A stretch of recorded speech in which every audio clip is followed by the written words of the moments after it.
देखिए क्वेश्चन एक बच्चे ने भेजा है, ठीक है। इसमें क्या है कि हमारे पास एक एक्सप्रेशन दिया गया है। किसका है ये एक्सप्रेशन? है क्रिटिकल वेलोसिटी का, ठीक। एक्सप्रेशन जो हमको दिया गया है vc इज इक्वल टू, यानी v मतलब वेलोसिटी, c मतलब क्रिटिकल, ये डायरेक्टली प्रोपोर्शनल है किसके? ईटा की पावर x, डेंसिटी की पावर यानी रो की पावर y, और रेडियस की पावर z, ठीक है। ये दिया गया है। यहाँ पर ये बताया जा रहा है जो ईटा है हमारे पास वो कोफिशिएंट ऑफ विस्कोसिटी है। क्या है? कोफिशिएंट ऑफ विस्कोसिटी है। तो ईटा की जो यूनिट होती है, ईटा की जो यूनिट होती है वो होती है केजी पर मीटर सेकेंड, पर मीटर सेकेंड है, ठीक है। ये ईटा की है। इसके बाद रो, रो हमारे पास क्या है? डेंसिटी ऑफ लिक्विड, जो हमारे पास लिक्विड है उसकी डेंसिटी है। तो यहाँ पर जो रो है वो क्या है? डेंसिटी है। और डेंसिटी की जो यूनिट होती है केजी पर मीटर क्यूब, क्योंकि ये हमारे पास क्या होता है? Mass divide by volume. तो ये डेंसिटी की यूनिट हो गई। इसके अलावा क्या है? रेडियस, रेडियस की जो यूनिट होती है वो क्या होती है? मीटर होती है।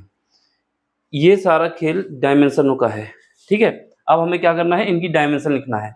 वेलोसिटी, वेलोसिटी की जो यूनिट होती है ये भी लिख लो। वेलोसिटी की जो यूनिट होती है वो मीटर पर सेकेंड होती है। ये सब पता है हमको। अब इनकी डायमेंशन लिख देते हैं। जब इसकी डायमेंशन लिखोगे ईटा की, तो ईटा की जो डायमेंशन आएगी केजी यानी मास की जगह m लिखेंगे, मीटर की जगह l लिखेंगे, लेकिन डिवाइड में है तो ये ऊपर पहुंच जाएगा, l-1 हो जाएगा। सेकंड भी डिवाइड में है तो इस सेकंड की यूनिट होती है, जो हमारे पास डायमेंशन होती है वो -t होती है, t1 हो जाएगी।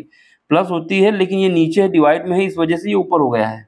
जब ये ऊपर ले जाएंगे तो ये प्लस हो जाएगी। केजी m, ये मीटर हमारे पास नीचे है, ऊपर ले गए तो ऊपर ये डायमेंशन आ गई। और यहाँ पर सेकंड की ये, तो एक तो ये तरीका है कि यूनिट याद हो तो डायमेंशन लिख ले, या डायमेंशन याद है तो यूनिट लिख सकते हैं। अब केजी है, इसकी डेंसिटी की लिख लो। जब डेंसिटी की लिखोगे तो क्या है? यहाँ पर केजी यानी मास की जो यूनिट डायमेंशन होती है वो m, और मीटर की लिखोगे l, लेकिन ये क्यूब है फिर भी डिवाइड है तो ऊपर पहुंचेगा तो -3 क्यूब हो जाएगा। यहाँ पर कोई टाइम नहीं है, तो टाइम जब नहीं है तो t की पावर 0 हो जाएगा, क्योंकि कोई भी टाइम नहीं दिया गया। अब यहाँ पर मीटर लिखोगे, मीटर की क्या हो जाएगी? l हो जाएगी डायमेंशन। और यहाँ पर जो वेलोसिटी है, वेलोसिटी की डायमेंशन क्या हो जाएगी? वेलोसिटी की डायमेंशन l t-1। ये -1 क्यों आया? क्योंकि ये डिवाइड में है। अब दोनों डायमेंशन लिख देंगे इक्वल, और इसको इक्वल कर देंगे। दोनों की डायमेंशन लिख देंगे और दोनों को इक्वल कर देंगे और उनकी पावर को कंपेयर कर लेंगे। देखो कैसे करोगे। यहाँ पर देखो वेलोसिटी, वेलोसिटी की क्या है? l t-1, ये हमने इसको लिख दिया एक तरफ, ठीक है। अब इसके बाद क्या है हमारे पास? ईटा, ये इसको हम सीधे बराबर कर दे रहे हैं और इसकी पावर को इक्वेट कर देंगे। ईटा की पावर क्या है? जो हमारे पास डायमेंशन है वो m, ये क्या है? ये m है, l-1 है, t-1 है। तो ये हमने ईटा लिख दिया, ठीक। यहाँ पर रिंग लाइट आ जाएगी, तो इसको बंद कर देते हैं रिंग लाइट को, ठीक है। ये हमारे पास आ गया, ये हमने इसकी लिख दी डायमेंशन। अब इसके बाद क्या है? दूसरा लिख दो, इसकी लिख दो डेंसिटी की। ये क्या है? m l-3 है। अब यहाँ पर t की पावर 0 है। क्यों? क्योंकि यहाँ पर कोई भी समय नहीं है। अब इसकी लिख दो, सॉरी इसकी मीटर की, ये क्या हो जाएगा? l की पावर 1। पूरे को एक साथ बंद कर सकते हो या फिर अलग अलग कर सकते हो। अब क्या करना है? इनकी पावर को कंपेयर करना है दोनों साइड की। तो सबसे पहले इनको अरेंज कर लेते हैं। अरेंज करोगे तो ये क्या आ जाएगा? l-1 is equal to m, एक यहाँ पर है, एक m यहाँ पर है, तो m की पावर कितना आ जाएगा? m की पावर आ जाएगा 2। सॉरी, इनकी पावर क्या था? x था, तो इसकी पावर x लिख दो। और इसकी पावर क्या है? ये y है, इसको लिख दो। और यहाँ पर z है, ये भी लिखना जरूरी है। ये x है, ये y है और ये z है, तो हमने पावर लिख दिया सबके ऊपर। अब हमें क्या करना है? m, ये एक x आएगा और एक y आएगा, तो यहाँ पर क्या आ जाएगा? x प्लस y आ जाएगा। जहाँ पर m है वहां से हमने उठाया, m की पावर x है और m की पावर y है, तो हमने यहाँ लिख दिया। अब l पे आ जाओ, l की पावर -x है, तो ये -x लिख दो। यहाँ पर देखो l की पावर तो है, l की पावर क्या है? ये हमारे पास -3 है, तो ये क्या लिख दोगे? -3y लिख दोगे, ठीक है। ये समझ में आया ना? l की पावर -1 यहाँ से आया, -x, और यहाँ पर जब मल्टीप्लाई करोगे तो -3 आ जाएगा, 3y आ जाएगा। अब इधर करो, यहाँ पर देखो अब क्या करना है, समय टाइम की देखो, टी की पावर माइनस एक्स, टी की पावर माइनस, ये मल्टीप्लाई होगा ना तो ये माइनस एक्स आ जाएगा। यहाँ पर टी तो है नहीं, यानी वाई की वैल्यू क्या है, जीरो है। कंपेयर करोगे तो यहाँ पर टी में जो वाई है, वाई का कोएफिशिएंट जीरो है। जब जीरो को मल्टीप्लाई जीरो वाई से होगा तो जीरो आएगा, तो इसको नहीं लिखते। इधर आ जाओ, यहाँ पर देखो, यहाँ पर गड़बड़ी हो गई क्योंकि एल के साथ जेड भी है, तो इसको पहले लिखो। ये क्या आ जाएगा, प्लस का जेड आ जाएगा। ये बात समझ में आई कि नहीं आई? हमने सबसे पहले एम के साथ जो है उनको लिख दिया। एम के साथ एक्स का मल्टीप्लाई होगा तो एक्स आएगा, एक एम यहाँ पर है, वाई का मल्टीप्लाई होगा तो एक्स प्लस वाई हो जाएगा, ये लिख दिया।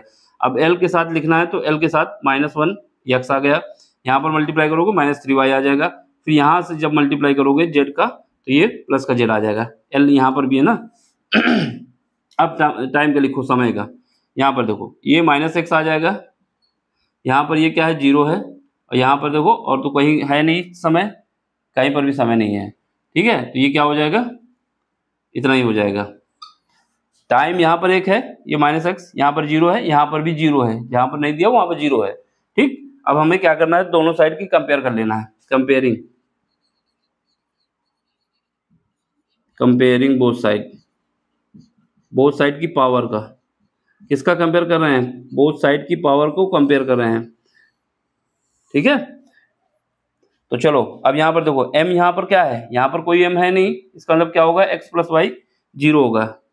x प्लस वाई बराबर जीरो क्यों हुआ, क्योंकि यहाँ पर कोई m नहीं है, ठीक है। अब यहाँ से कंपेयर करो, एक इक्वेशन ये बन जाएगी आपकी। अब इसको कंपेयर करो, l कितना है, 1 है, l की पावर यहाँ पर कितना 1 है, ये पूरी पावर कितना हो जाएगा, minus X minus three Y, और ये हो जाएगा प्लस का जेड इज इक्वल टू क्या आ जाएगा, 1 आ जाएगा। ये इक्वेशन नंबर सेकेंड हो गई। फिर कंपेयर करो समय के साथ, t यहाँ पर माइनस एक्स है, यहाँ पर माइनस वन है। तो यहाँ पर करोगे माइनस वन या minus X is equal to minus one आ जाएगा, ये कट जाएगा। तो यहाँ से क्या आ जाएगा, यहाँ से x की वैल्यू कितनी आ जाएगी, 1 आ जाएगी। तो एक ऑप्शन पे आओ जहाँ पर x की वैल्यू 1 आ रही हो, इसमें आ रही है, इसमें माइनस आ रही है, ये दोनों ऑप्शन खत्म, क्योंकि x की वैल्यू क्या आना चाहिए, 1 आना चाहिए। इन दो ऑप्शन में है, आगे बढ़ो।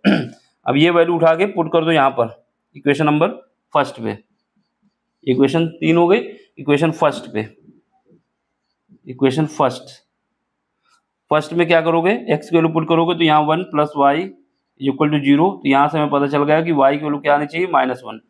अब ऑप्शन देख लो, यहाँ पर प्लस है, यहाँ पर माइनस है, तो ये ऑप्शन हो जाएगा। फिर भी अब z की वैल्यू भी निकाल लो, x की वैल्यू 1 रखना है, y की वैल्यू माइनस वन रखना है, इक्वेशन नंबर सेकेंड में, इक्वेशन सेकेंड से।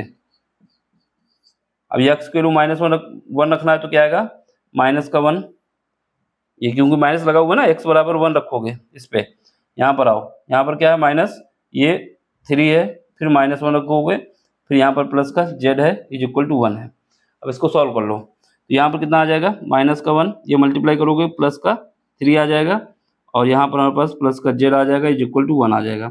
कंपेयर करोगे तो यहाँ से क्या होगा, यहाँ पर हमारे पास बचेगा z is equal to minus 2 plus 1। जब सॉल्व करेंगे तो यहाँ पर प्लस 2 बचेगा, जब इधर भेज देंगे तो माइनस हो जाएगा, तो यहाँ से निकल के आ जाएगा माइनस 1।